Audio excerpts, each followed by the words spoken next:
Berhasil atau tidak suatu perusahaan ditandai dengan kemampuan manajemen dalam melihat kemungkinan dan kesempatan di masa yang akan datang, baik jangka pendek maupun jangka panjang. Laba merupakan tujuan utama perusahaan yang berorientasi pada profit, sehingga akuntansi manajemen perlu melakukan perencanaan laba pada produk yang akan dijual.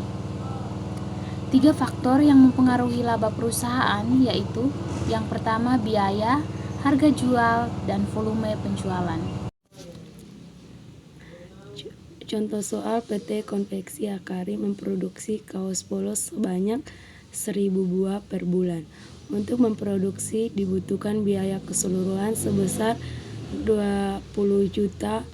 Harga pokok produk atau HPP kaos per buah adalah 20.000, biaya sebesar 20 juta, volume 1000 buah, HPP 20.000, harga jual 25.000, laba 5.000. Dari contoh soal di atas, untuk merencanakan laba produk, perusahaan perlu menghitung biaya produksi, mengetahui volume produksi hingga akan diperoleh HPP. Dengan mengetahui HPP perusahaan, dapat menambah laba yang diinginkan perusahaan untuk menentukan harga jual produk. Titik impas adalah titik di mana total pendapatan sama dengan total biaya atau titik di mana laba sama dengan nol.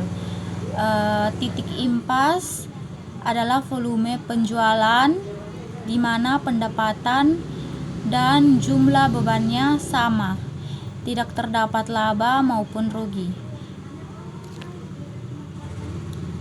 1. Mencari tingkat aktivitas di mana pendapatan sama dengan biaya. Yang kedua, menunjukkan suatu saran volume penjualan minimal yang harus diraih oleh perusahaan. 3. Mengawasi kebijakan penentuan harga. 4. Kemungkinan perusahaan mengetahui apakah mereka beroperasi dengan dekat jauh ataupun dekat dari titik impas. Metode matematik, titik impas dapat ditentukan secara matematis atau secara grafis dan dapat pula dinyatakan dalam unit penjualan maupun rupiah penjualan. Rancangan matematis dengan memakai metode persamaan adalah berdasarkan pada laporan laba rugi dengan format margin kontribusi seperti berikut. Penjualan dikurangi jumlah biaya sama dengan laba bersih. Penjualan dikurangi biaya variabel tetap sama dengan laba bersih. Penjualan sama dengan biaya variabel ditambah biaya tetap laba bersih.